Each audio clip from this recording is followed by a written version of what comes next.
여러분 안녕하십니까? 자, 오늘 수요잡담 시간이 돌아왔습니다. 오늘은 지난주에 이어서 그 사탄이 탄생했던 시기 전후에 그 고대 세계의 종교적인 또 문화적인 그런 배경에 대해서 우리가 계속 살펴보고 있는데, 그 마지막 시간입니다. 배경사를 공부하는 마지막 시간입니다. 그러니까 사탄의 탄생 배경에는 신에 대한 이해가 달라졌고, 그 다음에 사람에 대한 이해도 달라졌고, 그 다음에 구원이라는 개념도 달라졌고, 따라서 구세주가 하는 일에 대해서 달라졌습니다. 이런 등등을 알아야 그걸 배경으로 해야 이제 사탄에 대해서 좀 더 정확하게 우리가 알 수 있는데, 그 공부를 지금 지난 석주 동안 했고요. 오늘 네 번째인데 오늘이 마지막입니다. 그래서 오늘은 이제 구원 구세주에 관해서 집중적으로 살펴보려고 합니다. 여러분 기대해 주시기 바랍니다. 감사합니다. 여러분 안녕하십니까? 자, 오늘도 이제 수요 잡담 시간이 돌아왔습니다. 수요 잡담 사탄에 대해서 얘기하다가 약간 곁길로 빠져서, 그러니까 사실상 곁길로 빠진 건 아니죠. 왜냐하면 사탄에 대해서 얘기하다 보니까 이 좀 더 광범위한 그 당시 고대 세계, 고대 중동 지역에서의 중동 문화권에서 이 사상적으로, 종교적으로 어떤 일들이 벌어지고 있었고, 어떤 변화가 일어나고 있었고, 또 그 가운데서 사탄이라는 그 존재가 드러난 거거든요. 그러니까 배경을 좀 살펴보는 이야기를 몇 주째 하고 있습니다. 오늘 세 번째인데요. 그러니까 제목을 붙이기를 제가 신약성서 시대 전후에 일어난 사상적 종교적 변화라고 제목을 붙였는데, 그리고 그 제목을 조금 구체화한 것이 바로 선과 악, 영과 육의 분리, 사탄의 탄생, 종말론과 구세주, 이런 소제목을 붙였습니다. 그 소제목으로 진행된 네 번째 이야기가 되겠습니다. 오늘로서 이 소제목은, 그러니까 좀 더 넓게 말하면 신약성서 시대의 전후에 일어난 사상적 종교적 변화에 대한 이야기는 마치게 됩니다. 그리고 요 얘기 다음에는 드디어 신약성서 안에서 복음서와 바울서신, 그 기타 다른 문서들 안에서 사탄이 어떻게 그려지고 있는지, 그 시대 사람들은 초대교회는, 또 예수의 제자는, 또 심지어는 예수님은 사탄을 어떻게 인식하고 있었는지, 악마를 어떻게 인식하고 있었는지에 대한 본격적인 얘기로 들어가겠습니다. 오늘은 그 배경 설명의 마지막 시간이 되겠습니다. 제가 지난주에 몇 가지 얘기를 드렸는데 혹시 잊어버리셨을 수 있으니까 잠시만 복습해 보겠습니다. 지난주에는 사실 그 내세에 대한 얘기, 애프터라이프라고 하는 내세에 대한 생각이 어떻게 싹 텄는지 하는 것을 소개했습니다. 약간 소개하고 오늘 이제 본격적으로 얘기할 텐데, 잠시 소개했는데 뭘 살펴봤냐 하면은 그 예수님과 또 신약성서 시대의 사람들이, 또 신약성서 그 자체가 어떤 세계관과 어떤 인간에 관한 생각을 전제하고 있는지 하는 얘기를 했습니다. 그게 사실은 뭐 어디서부터 흘러오는 외래 사상이다라는 것이 별로 의미가 없어진 게 뭐냐면은, 이미 중간사 시대 이후로 신약성서에 들어오면은 구약성서 시대의 구약성서의 사상, 그러니까 구약성서의 사상 혹은 구약성서의 종교가 하나의 메인스트림이긴 했지만 유일한 메인스트림은 아니었었고, 그거의 영향력에 있어서는 그거에 못지않은 다른 외래 사상들이 이미 들어왔습니다. 그 중에 몇 가지 대표적인 것을 든 것이 뭐냐 하면은 페르시아에서부터 온 조로아스터 교의 사상이고, 또 하나는 그리스에서 건너온 그 헬레니즘 사상이죠. 그리스 사상, 그리스 철학, 그리스 종교. 뭐 종교는 상당히 그 마이너한 부차적이긴 하지만요, 그리스 사상입니다. 그 두 가지의 커다란 흐름이 이 그리스도교 안에 들어왔죠. 조로아스터교와 그 다음에 그리스 철학인데, 조로아스터교는 바로 선과 악의 이원론으로 대표되는 사상이고요. 그 다음에 그리스 사상은 영과 육의 이원론으로 대표되는 그런 사상이라고 말씀드렸습니다. 근데 이런 것들이 예수님의 가르침과 그 다음에 신약성서에 전제되어 있습니다. 물론 예수님과 신약성서가 그대로 그거를 카피해서 사용한 건 아닙니다. 지난주에 제가 비유로 말씀드렸지만 이건 일종의 식재료 같은 거였고 예수님이 그 다음에 신약성서가 그거를 잘 요리를 해가지고 좀 특색 있는 굉장히 좋은 요리를 만들어낸 거다라고 제가 설명드렸습니다. 자, 그런 얘기를 제가 드렸어요. 지난주에 시간 많지 않으니까 복습할 내용은 이 정도로 마치고 근데 중요한 내용을 제가 꼭 말씀드렸죠. 이거는 제가 아는 한 어떤 그 책에서 본격적인 연구서에서 강조한 건 아니지만 여러분들 다 느끼고 계실 거고 저는 이게 중요하다고 생각하는데 예수님이 이렇게 지금 외래 사상들을 직접 배우거나 전수받거나 그런 건 아니에요, 분명히. 그런데 이미 예수님이 살았던 시대에 그런 사상들이 그 조로아스터교나 그리스 사상들이 이미 녹아 있었어요. 유대 사람들의 삶에 생각에 녹아 있었습니다. 그러니까 그 사상의 영향을 예수님이 받으셨는데 이 사상들이라고 해서 물론 장점들이 다 있지만 단점이 없는 게 아니거든요. 단점이 있습니다. 그런데 예수님은 그게 단점이라고 생각해서 그걸 극복하려고 하신 거는 물론 아니겠지만 그게 아닐 수도 있지만 예수님은 어찌 보면은 매일의 일상의 현실적인 삶을 사는 사람들, 그러니까 매일의 삶을 사는 사람들, 그야말로 먹고 자고 싸고 일하고 쉬고 싸우고 다투고 이런 매일 일상에 사는 삶을 사는 사람들이 예수님의 청중이고 예수님의 시선은 그 사람들을 분명히 향하고 있었는데 그 중에서도 물론 이제 소외된 사람들, 가난한 사람들, 소위 우리가 민중이라고 부르는 사람들에게 예수님의 시선이 더 많이 간 거는 확실하죠. 그 사람들의 일상을 예수님이 전혀 도외시하거나 거기서부터 멀어지신 적은 전혀 없습니다. 그런데 예수님은 그런 어찌 보면은 영육이원론 같은 거는 현실 세상으로부터의 도피를 현실 세상으로부터 도피하는 것을 도울 수 있는 사상입니다. 그러니까 우리가 살고 있는 이 물질적인 세상 별거 아니야 그거. 우리 잠시 머무는 거야. 우리의 영혼은 우리 인간의 본질은 영혼인데 영혼은 죽고 나서 그야말로 본향을 찾아가는 거야. 이거잖아요. 근데 그러니까 사실은 이 영육이원론이라는 게 현실 세상을 조금 벗어나거나 심지어는 도피할 수 있는 가능성이 많은 사상인데 예수님은 그 사상을 전제하고 가르쳤음에도 불구하고 예수님의 말씀과 가르침에는 이 현실 세계와의 특히 가난한 사람들의 현실과의 밀착성이 그 어느 누구의 사상보다 더 깊었다는 겁니다. 그 다음에 선악이원론도 마찬가지예요. 선악이원론이라는 건 사실은 그러니까 지금 악이 지배하고 있는 세상이에요. 그러니까 어떻게 보면은 이제 정말 최고신이 저 악의 세력을 물리치고 세상을 바로잡을 때까지 기다리자 이럴 수 있는 거잖아요. 지금 세상은 우리가 어찌할 수 없는 거예요.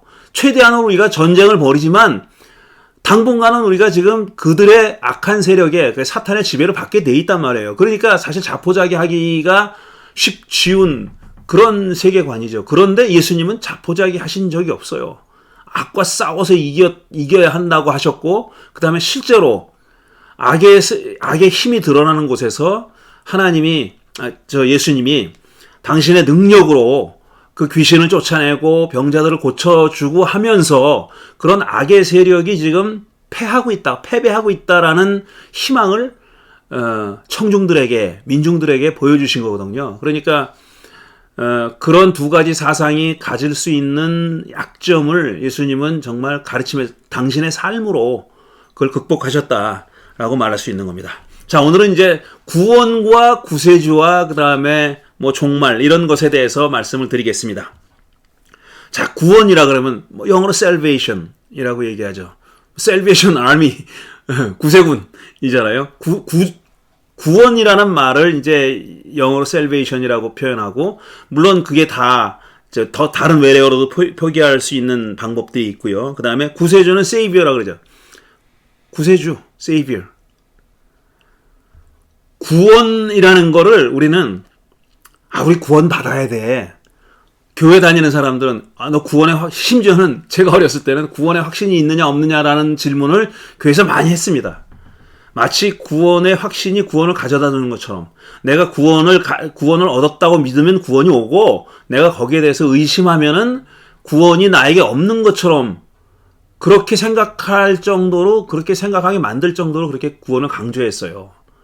너 구원을 받았느냐?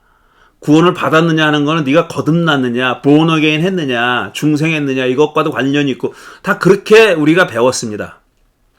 그래서 우리 기독교인들은, 지금 현재 기독교인들은 구원이라는 게 상수예요. 그거는 있어야 되는 거고, 당연히 있는 거고, 구원이라는 현실이 있는 거예요. 구원을 받은 현실이 있는 겁니다. 그 다음에 구원을 받은 사람이 있는 거고요. 또 구원을 가능케 하는 어떤 사건이 있는 거예요. 다 그렇게 믿습니다. 구원이 그냥 물과 공기가 있듯이 구원은 당연히 받아야 된다고 생각하고 있고요. 구원이라는 지금 우리가 살고 있는 이 세상의 현실과는 다른, 어떻게 다른지는 차치하고라도 지금 우리가 사는 현실과는 다른 어떤 또 다른 현실이 있다. 그거 구원받은 상태다. 아니면 구원이라는 사건이다. 이렇게 생각합니다. 그러니까 그게 당연하다는 거예요. 그렇지만 그 구원이라는 게 그 인류의 사상사, 종교사를 보면 그렇게 당연한 게 아니었었어요. 한마디로 얘기해서 너무 일도양단으로 얘기하는 것 같지만, 구약 성서에서 구원이라는 말이 물론 사용됩니다. 그런데 지금 우리 기독교인들이 쓰고 있는 그런 의미에서의 구원이라는 건 구약 성서에 존재하지 않습니다. 물론 구약 성서에도 곤경에서 벗어나는 것, 고난에서 이기는 것, 고난을 이기고 고통에서 벗어나는 것, 이런 것들을 다 구원이라는 말로 표현합니다. 해방 또는 구원, 축복, 이런 말로도 표현해요.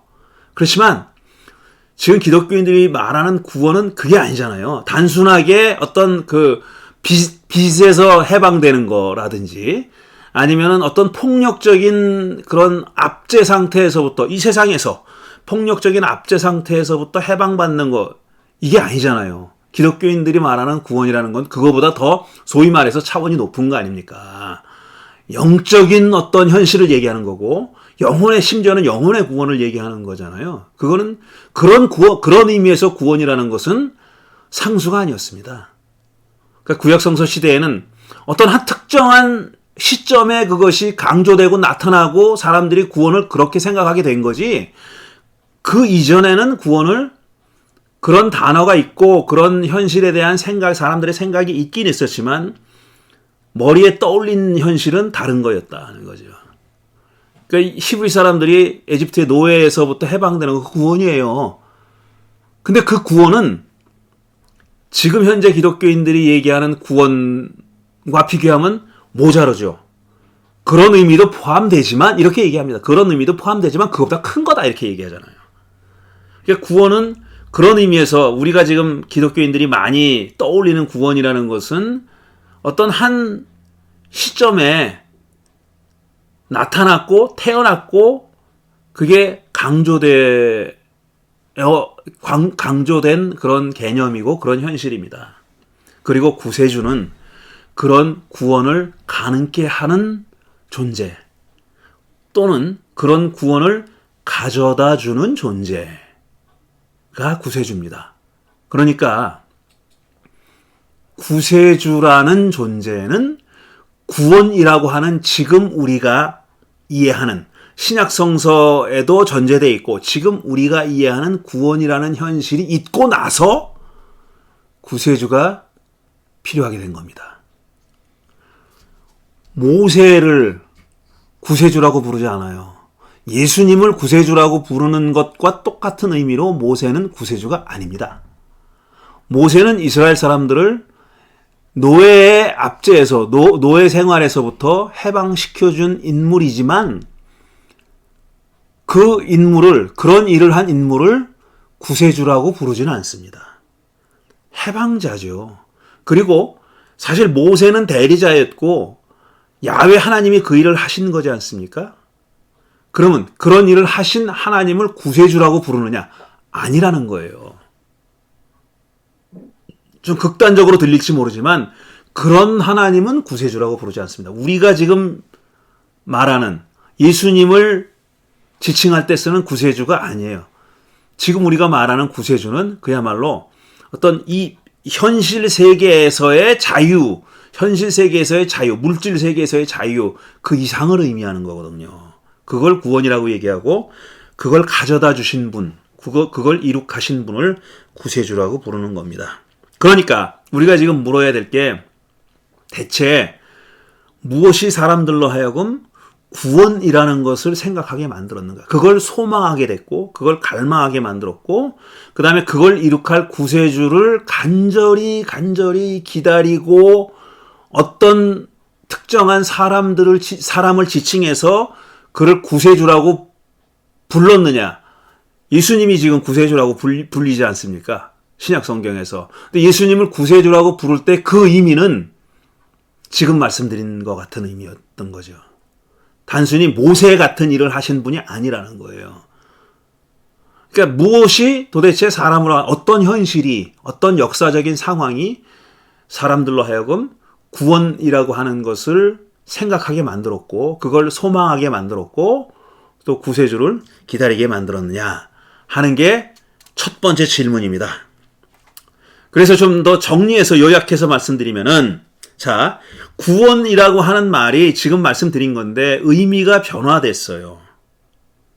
의미가 변화돼서 처음으로 첫 번째로는 올해 전통적으로는 뭐냐면 현세에서 겪는 고통이나 고난의 의미가 변화된 겁니다. 그런 현세에서 겪는 고난과 고통, 이런 것들 고통이라고 생각했고 그런 고통을 누가 가져다 주느냐 하면은 하나님이 가져다 준다고 생각했어요. 그 이론론이거든요. 행불행은 모든 것의 원인은 하나님에게 있는 거예요. 심지어는 구약성서는 그래서 파라오의 마음을 강팍하게 만들어가지고 히브리 노예들을 내보내지 않잖아요. 근데 왜 그렇게 했냐면은 하나님이 얼마나 위대한 능력이 있는 분이라는 것을 10가지 재앙을 통해서 드러내 보여주기 위해서 그랬다는 겁니다. 그런 재앙을 보여주기 전에 파라오가 아이고 잘못했습니다. 다 해방시키죠. 그렇게 하면은 하나님이 어떤 분인지 드러나지 않으니까 파라오가 마음을 강팍하게 먹게 하나님이 만들었다는 거예요. 그 정도로 완전히 이론론이었던 겁니다. 모든 행불행의 원인은 세상에서 일어나는 모든 일의 원인은 하나님에게 있는 거예요. 그러니까 고통과 고난도 하나님에게서 비롯됐다고 생각했죠. 그런데 그게 바뀌었어요. 지난주에 말씀드린 대로 가능하면 어떤 유일신 혹은 단일자를 모나드를 물질 세계로부터 이렇게 띄어놓으려는 경향이 그리스에서 나타났다 그랬잖아요. 근데 그 생각이 마침 이스라엘 사람들의 역사적 정황과도 상황과도 맞물려서 맞아들어가서 그 생각을 받아들였다고 말씀드렸잖아요. 그래서 고통과 고난의 원인을 하나님이 아니라 사탄에게 돌리기 시작했죠. 그러다 보니까 현실에서 당하는 고통, 고난의 이유와 근원에 대한 생각이 변한 겁니다. 그래서 따라서 그런 고통과 고난에서부터 해방된다는 것이 뭘 의미하느냐라는 것도 달라졌습니다. 그냥 출애굽기 같은 데는 히브리인들이 노예 생활에서 해방되면 된 거예요. 그 이상의 걸 생각하지 않습니다. 그 이상이 어떤 다른 차원이 있다고 생각하지 않아요.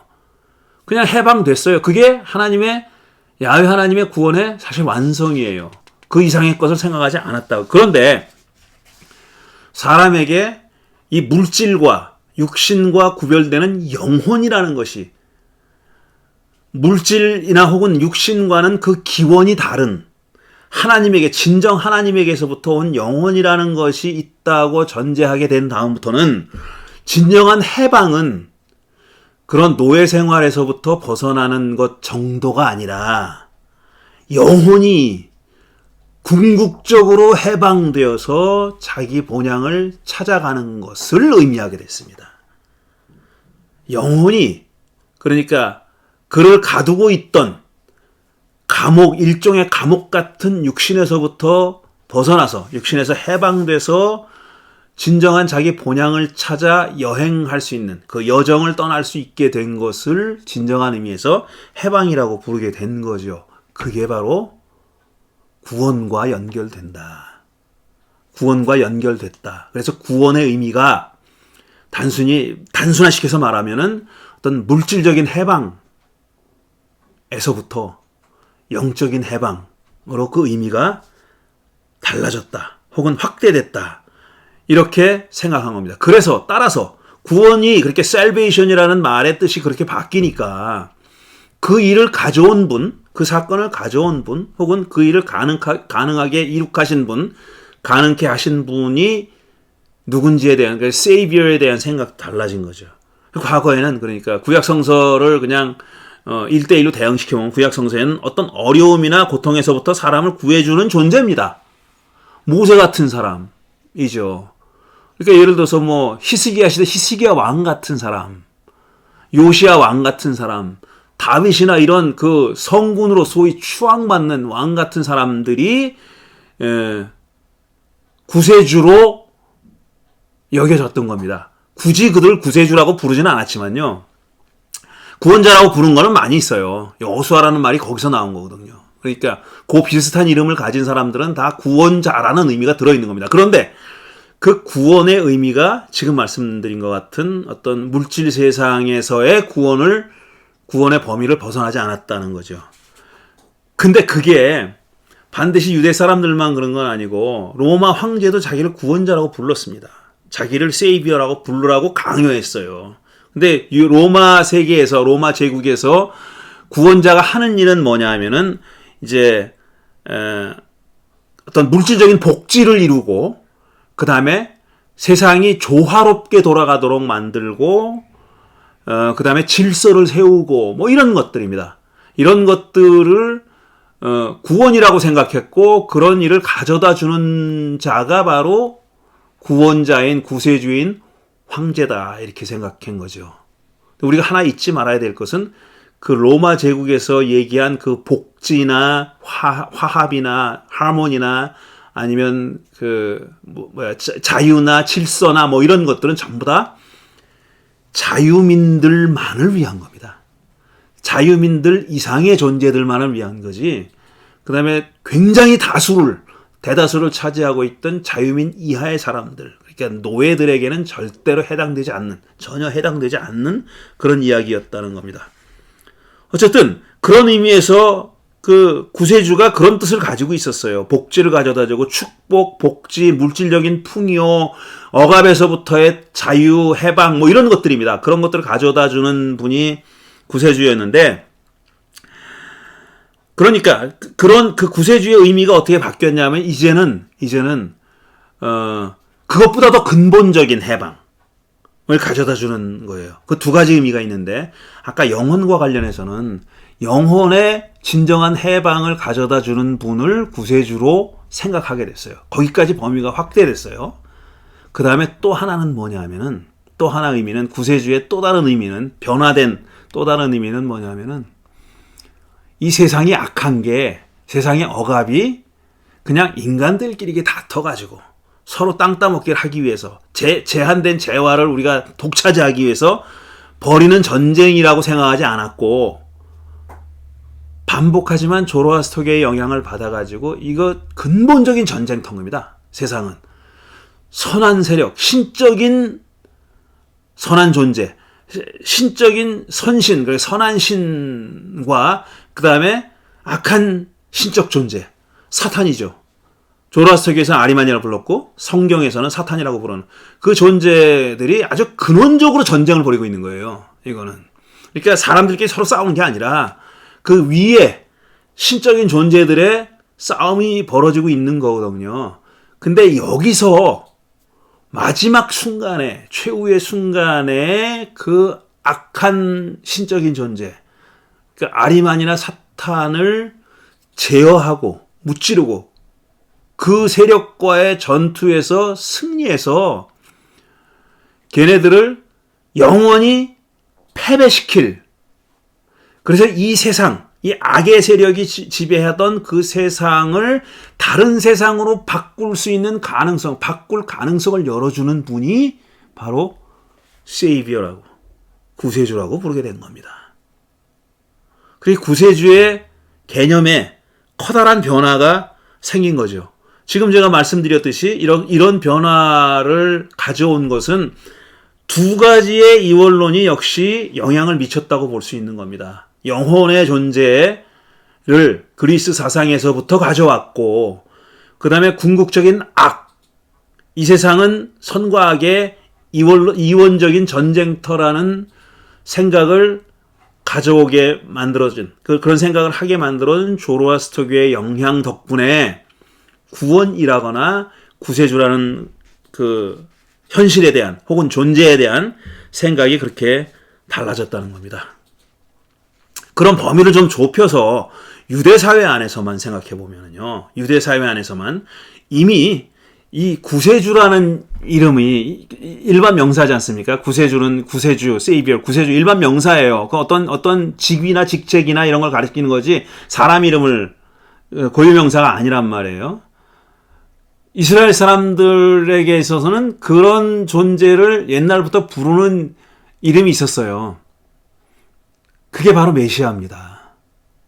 메시아는 하나님의 기름 부음 받았다는 뜻이잖아요. 뜻 자체는 그런 뜻입니다.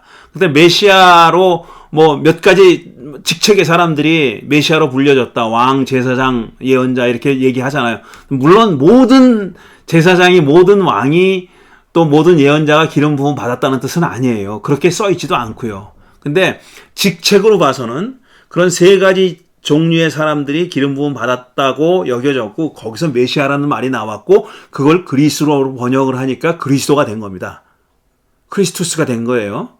그 똑같은 말이에요. 그러니까 메시아나 크리스투스나 그리스도나 크라이스트나 다 똑같은 말인데, 그 메시아를 자처하는 사람들이 나타난 겁니다. 이미 이스라엘에서는 더 이상 왕도 존재하지 않았고, 그 다음에 명분 있는 권위 있는 그런 예언자들도 존재하지 않았고, 그 다음에 제사장들도 사실은 성전이 존재했다 할 때에도 상당히 권한이 약화됐거니와 성전이 없어지고 난 다음에 첫 번째 성전이 없어지고, 그 다음에 한참 성전 없이 살았잖아요. 그러다가 두 번째 성전이 지어졌고, 그렇게 됐지 않습니까? 그러고 나서 그게 나중에 또 헤롯이 증축을 하고 이런 과정이 이어졌는데, 그 제사장과 예언자와 왕을 메시아로 부르다가 이미 중간사 시대에 와서는 어떤 사람을 메시아로 부르기 시작했냐면은 자기 민족을, 이스라엘 민족을 지금 억압에서부터 구원해 줄 하나님이 보낸 사람, 그 사람을 메시아라고 부르기 시작했어요. 그런 사람들이 메시아로 칭해졌고 메시아로 또 자처했습니다. 내가 메시아다. 내가 메시아다. 나를 따르라. 이런 사람들이 상당히 여러 명 등장합니다. 상당히 여러 명 등장해서 민중들로 하여금 일시적으로나마 기대를 갖게 만들었어요. 야, 진짜 메시아인가 보다. 저 사람은 진짜 하나님이 보내신 메시아인가 보다라고 믿어졌던 사람들이 여러 명 있었어요. 그리고 자기가 나는 하나님이 보내신, 당신들한테 보내신 메시아다고 이렇게 자처한 사람들이 여러 명 있었습니다.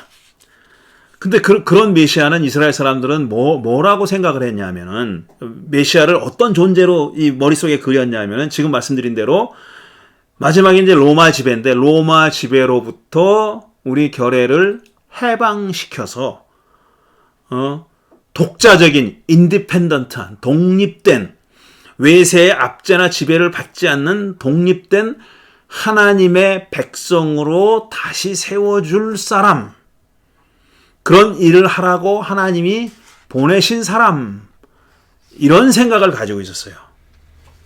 그러니까 예수님 시대에도 메시아라고 하면은 그런 사람을 가리켰습니다.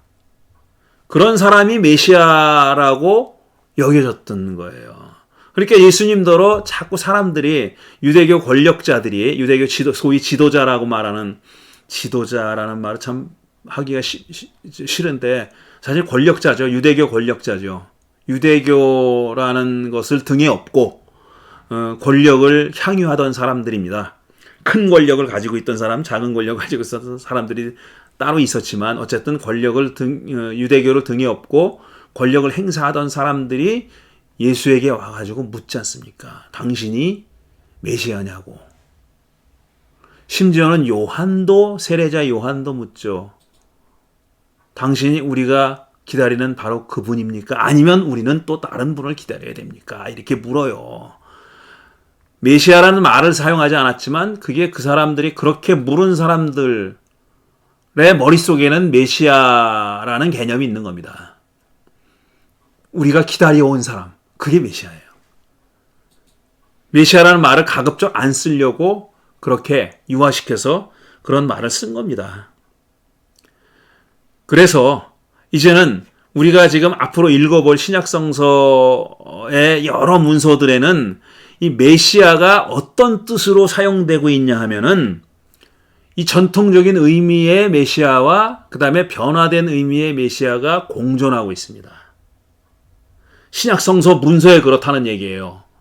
복음서와 그 다음에 그 시대에 살았던 사람들의 인식과 그 다음에 서신들, 신약성서 서신들의 이런 것들이 다 혼재해 있습니다. 그러니까 한 옛 사상이 싹 사라지고 없어지고 새로운 사상이 그 자리를 대체한 게 아니라 둘이 일정 기간 동안에 이렇게 같이 있었어요. 공존하고 있었어요. 그래서 첫째로 메시아라고 하면은 이런 뜻으로 사용했습니다. 첫째는 외세로부터 자기들을 구원해서 평화를 이룩하고 그 다음에 경제적인 번영을 이룩하고 질서를 세울 그런 그분이라는 뜻에서 그런 메시아를 기다리고 있었던 사람들이 있었고 그 다음에 메시아라고 하면 그런 생각을 떠올린 사람들이 있었고요. 그 두 번째로는 사탄의 지배를, 지금 이 세상은 사탄의 지배를 받고 있는데 그 사탄의 지배를 끝장내고 선한 최고의 신이 지배하는 새로운 세상을 열어줄 그런 분으로서의 메시아라는 생각을 가지고 있었던 사람들도 있었어요. 그 다음에 복된 내세와 신에게로의 회귀를 도울 신적인 도우미로서의 메시아, 이런 걸 기다리고 있었던 사람들도 있었습니다. 이건 굉장히 그리스적이죠. 근데 철저하게 그리스적인 건 아니에요. 왜냐하면 본래 그리스 사상에서는 이런 영혼으로 하여금 사람의 소울이 본향을 향해서 신에게로 가는데 그 누구의 도움도 필요하지 않습니다. 누가 그걸 대신해 주는 그런 존재가 있는 게 아니에요. 그런 의미에서 세이비어, 구세주라는 것이 그리스 사상에는 없습니다. 그건 지가 알아서 해야 되는 거예요. 모든 각 영혼이 자기가 알아서 해야 되는 거예요. 단지 그걸 가이드해 줄 사람들은 있다고 믿었어요. 가이드해 줄 사람이 있었어요. 가이드해 준다고 믿었던 사람들이 있어서 그걸 그냥 티처라고 불렀어요. 티처, 선생이라고 불렀어요. 그 선생들이 있다. 이 세상에 있는 거예요. 그런 사람들은 그야말로 인라이튼드 된 사람이에요. 계몽된 사람이에요. 벌써 깨달음을 얻은 사람이에요. 그런 사람들이 세상에 있는데 그런 사람들이 어떤 사람이 세상에 살 동안 이제 그 사람이 죽으면 영혼이 그 신에게로 회귀할 수 있도록 도와주는 사람이죠. 근데 그 사람은 타력으로, 그러니까 그 사람의 힘으로 그를 신에게로 보내주는 사람은 아니에요. 그런 사람들이 있었어요. 그런데 왜 이런 생각이 생겼느냐 하면은 항상 생각이라는 게, 사상이라는 게 하이브리드가 됩니다. 섞입니다. 섞여서 순수하게 그리스적인 사상과 그 다음에 그 유대 세계나 아니면 다른 그 고대 문명권의 다른 데서부터 있었던 어떤 세이비어에 대한 생각, 구세주에 대한 생각이 그 그리스 사상과 이렇게 좀 엮여 들어간 측면이 있었던 거죠. 그래서 이런 식으로 좀 거칠지만 구분할 수가 있어요. 예수님 시대에 구세주라고 하면은, 메시아라고 하면은 그 유대 사람들이 부르는 이름이 메시아라고 하면은 이런 세 가지 정도의 종류가 있었다. 세 가지 종류의 메시아가 있었다라는 겁니다. 자, 그러면은 이제 좀 정리가 됐을 것 같아요. 구원이라고 하는 현실, 그게 처음부터 전제돼, 오래 인류 역사 처음부터 그게 있었던 게 아닙니다.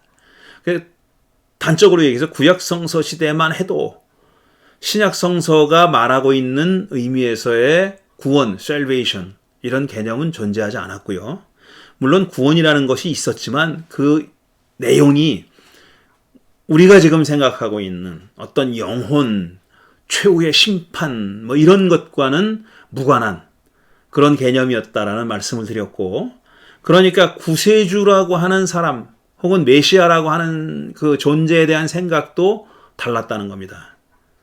구약성서는 그 시대의 개념에 맞는 구세주, 구원자가 있었고요. 그 모세 같은 사람이죠. 그 다음에 구원에 대한 생각이 달라진 다음부터는 그것과 관련된, 그것을 가져오거나 가져오도록 돕거나 그걸 얻을 수 있도록 돕거나, 이런 그 구세주는 이제 그 구원의 내용에 따라서 구세주의 역할이 하는 일이 달라졌다는 거죠. 그 얘기를 제가 말씀드렸고요.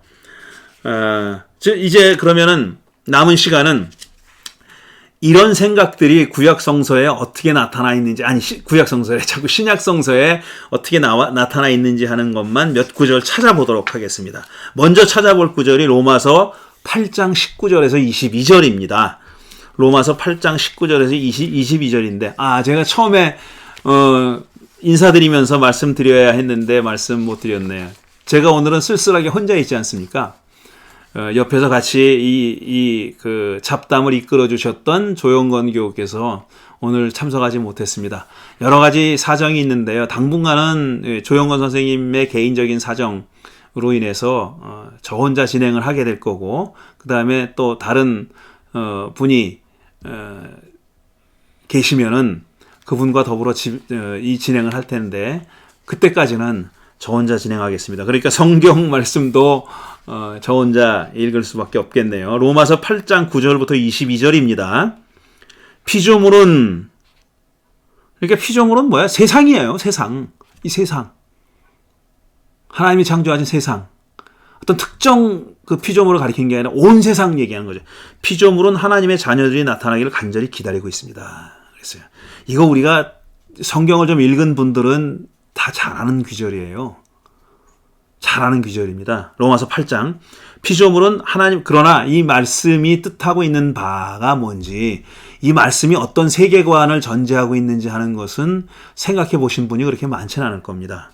피조물은 하나님의 자녀들이 나타나기를 간절히 기다리고 있습니다. 자, 하나님의 자녀들이 누군지 모르겠어요. 게다가 하나님의 자녀들이라 그랬으니까 복수입니다. 한 개인이 아니라 복수예요. 복수의 어떤 존재가 하나님의 자녀들이 나타나기를 간절히 기다리고 있대요. 왜 기다리는지 아직은 설명이 안 되죠. 기다리고 있어요. 피조물이 허무에 굴복했지만 그것은 자의로 그렇게 된 것이 아니라 굴복하게 하신 그분이 그렇게 하신 것입니다. 알 수 없는 내용들이 많아요. 피조물이 허무에 굴복했다는 말이 무슨 뜻인지, 허무라는 개념이 뭘 가리키는 건지, 이게 다 탐구해야 될 숙제입니다. 과제입니다. 또 근데 굴복을 했는데 그게 자의로 한 게 아니래요. 자기 스스로 한 게 아니래. 자기 스스로 한 게 아니라 굴복하게 하신 그분이 그렇게 하신 겁니다. 지금 이 번역은 굴복하게 계신 그분이라 그랬으니까 존대어를 썼어요. 그러니까 존대어를 썼으니까 이게 쟤네 편은 아니야. 그러니까 나쁜 쪽은 아닌 것처럼 인식이 되죠. 그렇게 생각되죠. 굴복하게 하신 놈이 이렇게 했으면은 사탄 쪽이로구나 이렇게 생각할 텐데, 굴복하게 하신 그분이 그렇게 하신 것입니다. 그분이 누군지 몰라요. 하지만 그분이 우리 편인 것처럼 느껴지죠. 제가 이거 다 설명하려는 거 아니에요. 지금 이 구절에 전제되어 있는 세계관이 어떤 건지, 뭘 전제하고 이런 구절이 지금 쓰여졌는지를 말씀드리는 겁니다. 그러나 소망은 남아 있습니다.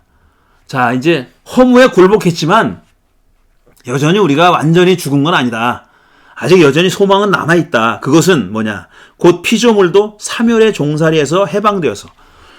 지금 피조물이 그러니까 이 구절에서는 종살이를 하는 것으로 되어 있어요. 처음에는 허무에 굴복했다 그랬는데 지금은 종살이라 그랬어요. 허무와 종살이는 같은 건가? 연결되는 건가? 라는 질문을 할 수 있죠. 종살이에서 해방되어서 하나님의 자녀가 누릴 영광된 자유를 얻는다는 것입니다. 자, 피조물도 영광된 자유를 얻는데요. 하나님의 자녀가 누릴 수 있는 그런 하나님의 자녀가 누릴 영광된 자유를 얻을 수 있답니다. 그런 희망을 가지고 있다는 거예요. 그러나 지금은 그런 희망을 지금 성취하지 못했어요. 지금은 허무에 굴복해 있고 그 다음에 사멸의 종살이를 하고 있는 겁니다. 지금 그러고 있어요. 우리는 모든 피조물이 이제까지 함께 신음하며 해산의 고통을 함께 겪고 있다는 것을 압니다. 자, 지금 신음하고 있어요. 해산의 고통을 앓고 있어요. 아직 태어나진 않았어요. 아이가 태어나진 않았어요. 지금 아파 죽겠어. 해산의 고통을 하고 있는 중이라는 겁니다. 바울이 지금 하는 얘기는 지금은 피조물이 해산의 고통 중이다. 그 얘기를 하고 있어요. 지금 어떤 세계관과 연결됩니까? 지금 바울은 이 세상이 어떤 세상이라고 보냐 하면은 고통을 앓고 있는 피조물 전체가 뭔가를 끙끙 앓고 있고 고통을 겪고 있는 세상이죠. 그게 뭐 때문에 고통을 얻느냐면 사멸이라는 말이 나왔고 허무라는 말이 나왔어요. 허무에 굴복했다 그랬고 사멸의 종살이를 하고 있다 그랬습니다. 그러니까 사멸과 허무가 뭔진 몰라도 그것이 지금 온 피조물을 지금 억압하고 속박하고 있는 거예요. 거기서 헤어나와야 돼. 근데 우리는 헤어나올 소망을 가지고 있어요. 그 소망조차 없는 그런 상태는 아니에요. 그걸 뭐라고 표현했냐면 지금 아기를 낳기 전에 산통을 하고 있는 산모로 비유하고 있어요. 신음하며 해산의 고통을 겪고 있다. 하지만 언제 그랬냐는 듯이 아기가 나오면 고통이 없어지잖아요. 그때를 소망하고 있는 겁니다. 근데 그때는 아직 오지 않았어요. 지금 이 세상은 이런 세상이에요. 그렇게 한마디로 얘기하면 구세주가 출현할 것을 갈망하고 있는 세상. 정말 목 놓아 기다리는 세상. 정말 목을 쭉 빼고 구세주가 나타나기만을 학수고대하고 있는 그런 세상으로 로마서 8장은 그리고 있는 겁니다. 바울은 지금 자기가 전도를 하고 있는 예수 그리스도를 전하고 있는 세상을 이렇게 봤어요. 이렇게 보고 있다는 겁니다. 그러니까 신약 성서가 전제하고 있는 그 세상에 대한 생각이 어떻다는 것이 여기 드러나는 거죠. 그 다음에 또 요한복음 3장 5절과 8절을 제가 읽어볼게요. 이건 저 유명한 니고데모 얘기입니다. 니고데모 얘기. 요한복음 3장 5절에서 8절입니다. 예수님이 하신 말씀이죠. 내가 진정으로 너에게 말한다. 누구든지 물과 성령으로 나지 않으면 하나님 나라에 들어갈 수 없다. 거듭나지 않으면, 다시 태어나지 않으면 하나님 나라 들어갈 수 없다 그랬더니 니고데모가 뭐라 했어요? 어머니 뱃속에 들어가서 다시 나오란 얘기입니까? 라고 얘기했죠. 그러니까 예수님이 물과 성령으로 나지 않으면 하나님 나라에 들어갈 수 없다. 그렇게 얘기했어요. 이것도 해설해야 될, 그러니까 설명해야 될, 설명이 필요한 대목들이 무궁무진합니다. 여기서 굉장히. 자, 물과 성령으로 태어난다는 말이 무슨 말인가? 물로 태어난다는 말은 세례를 받으면 된다는 얘기인가? 그렇다고 칩시다. 그러면 성령으로 태어나는 건 어떻게 태어나는 건가? 성령으로 태어났다는 사인을 보여주는 뭔가가 있나? 그거에 사인이 있을까? 어떤 사람이 성령으로 태어나는 거며 어떻게 해야 성령으로 태어나는 건지를 물을 수밖에 없죠. 그런 질문을 가지고 있습니다. 설명은 안 하지만요. 그 다음에 말이 핵심인데 육으로 난 것은 육이요 영으로 난 것은 영이다. 자, 우리가 이 말을 이 구절을 읽을 때 당연한 걸로 생각했어요. 우리는 영과 육이 우리 사람은 영과 육으로 이루어져 있으니까 영은 영이고 육은 육이다. 당연하지. 영은 영이고 육은 육이다. 근데 영은 영이고 육은 육이다라는 이 서술 한 문장의 서술 밑바닥에 깔려 있는 그 변화 엄청난 코페르니쿠스적인 변화, 사람이 먼지로 만들어졌는데 하나님이 숨을 불어넣어서 스틸 여전히 물질인 숨을 불어넣어 가지고 사람이 됐다라는 인간관과 참된 신에게서 온 영혼, 소울과 그 다음에 참된 신이 아닌 다른 데 기원을 가지고 있는 그 데미어지가 될 수도 있고 뭐 사탄이 될 수도 있고 심지어는 물질은 거기서부터 비롯됐다고 보는 다양한 견해들이 있으니까 어쨌든 그 생각에 따르면 물질은 참 신에게서 모나드에게서 아니면 유일신에게서 온 게 아니에요. 그렇게 믿었단 말이에요. 그런 변화된 세계관으로 가기까지의 기나긴 절차와 과정이 이 안에 들어있는 겁니다. 6은 6이고 6으로 나는 것은 6이고 0으로 나는 것은 0이다라는 한 문장 안에 긴 역사가 거기서 얼마나 많은 논쟁이 있었으며 얼마나 많은 게 있었겠습니까? 그게 다 들어있다는 겁니다. 그래서 너희가 다시 태어나야 한다고 내가 말한 것을 너희는 이상하게 여기지 말아라. 바람은 불고 싶은 대로 분다. 너는 그 소리를 듣지만 어디서 와서 어디로 가는지는 모른다. 성령으로 태어난 사람은 다 이와 같다. 그랬어요. 제가 지난 시간에 of the flesh라는 말을 했잖아요. 육에서 난 것이란 말이 하잖아요. of the flesh하고 of the flesh, 육에서 난 것, of the spirit, 영에서부터 난 것을 얘기하고 있는 거예요. 지금 영에서부터 난 것을 얘기하고 있는 겁니다. 영에서부터 난 사람은 다 이와 같다. 어디서 와서 어디서 가는지 모른다. 바람이 어디서 불어서 어디서 가는지 모르는 것처럼 어디서 와서 어디서 가는지 모른다. 그러니까 모르지만 영에서 난 사람들이 있다는 거죠. 그런 사람들이 있다는 거죠. 지금 분명히 영과 육이 구별된 그런 인간관이 이 밑에 깔려 있습니다. 이 밑에 깔려 있는 거죠. 그게 분명히 나타나는 거죠.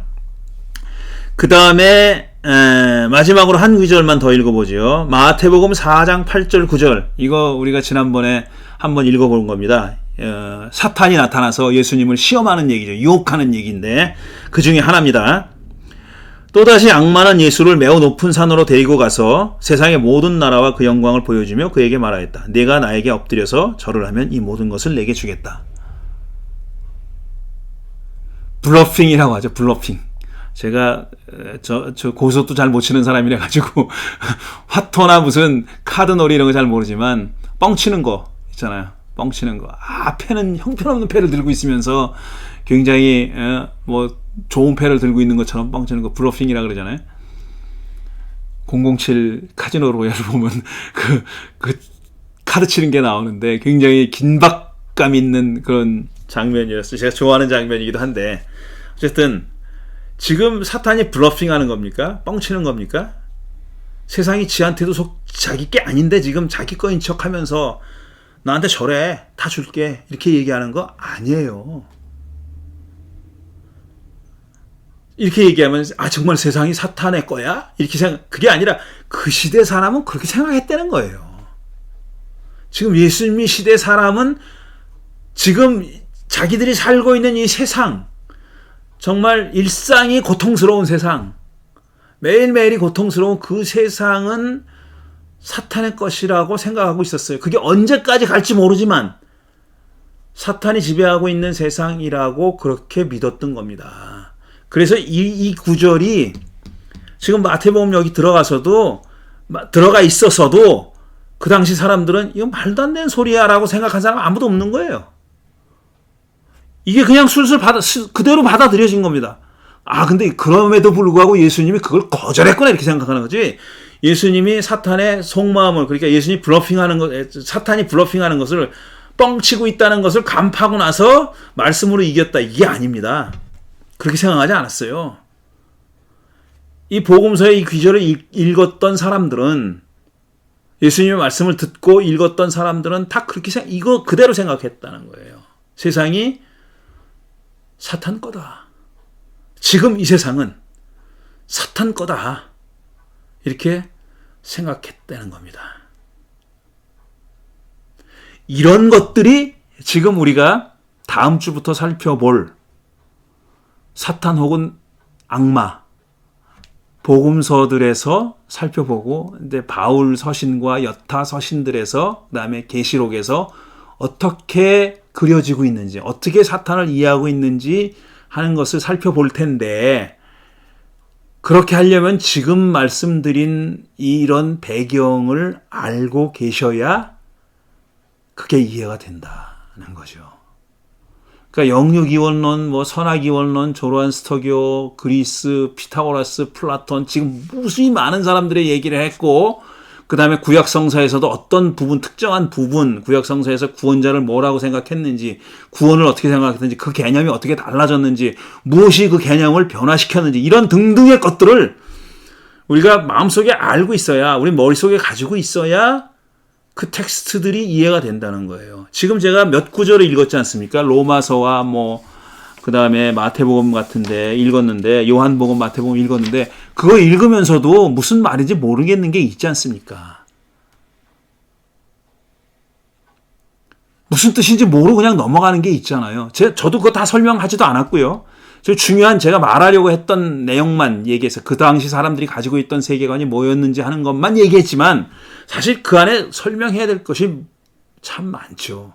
그래야 그 구절이 제대로 이해되는, 그래야 예수님의 하신 말씀이 제대로 이해되는 그런 설명해야 할 것들이 많이 있는데, 그런 것들을 이해하는데 꼭 필요하고 도움을 줄 수 있다고 생각해서 지금 4번에 걸쳐서, 4회에 걸쳐서 영육이원론, 선악이원론, 사탄의 탄생, 그 다음에 종말론, 구세주, 이런 얘기를 한 겁니다. 종말론은 지금 나중에 또 나오겠지만, 종말론은 그겁니다. 구세주가, 변화된 의미의 구세주가 마지막에 와서 악마를, 사탄을 결정적으로 물리치는 시간. 그러니까 종말이라는 것은 역사의 끝을 얘기하는 거예요. 근데 그 역사는 어떤 역사냐면은 사탄이 지배하는 역사, 사탄이 지배하는 세상, 그것의 끝을 얘기하는 거예요. 근데 그 끝은 있고 분명히 온다. 그리고 그 끝에 나타나서 결정적인 승리를 이룩할 분이 있다. 그분이 메시아다. 그런데 예수님의 첫 제자들은 그 메시아가 바로 나사렛 예수다, 이렇게 믿은 거예요. 그거 믿는 게 뭐 그렇게 대단한 일이다, 이렇게 생각하지 마십시오. 십자가에 달려서 초라하게 죽은 양반이 그렇게 했다고 믿는 겁니다.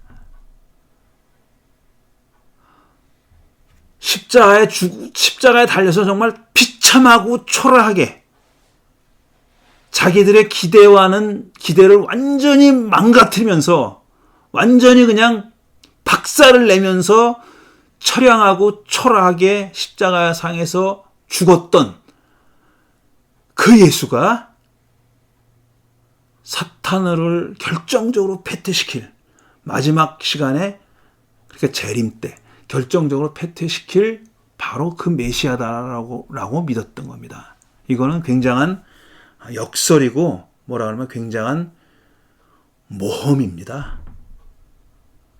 지적인 모험이고 영적인 모험을 그 사람들은 했던 거예요. 그리고 그 모험을 가능하게 했던 사건이 뭐냐 하면은 부활이에요. resurrection.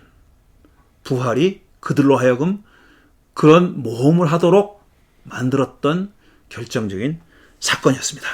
자, 배경 설명은 이제 여기까지 하고, 다음번에는 이제 마가복음부터 시작해서 성경을 읽어가면서, 찾아가면서 사탄, 악마, 그 다음에 악마와 예수의 제자들이 어떻게 대결했는지 하는 얘기를 해보도록 하겠습니다. 자, 오늘 얘기는 여기까지 하겠습니다. 긴 시간 들어주셔서 감사합니다.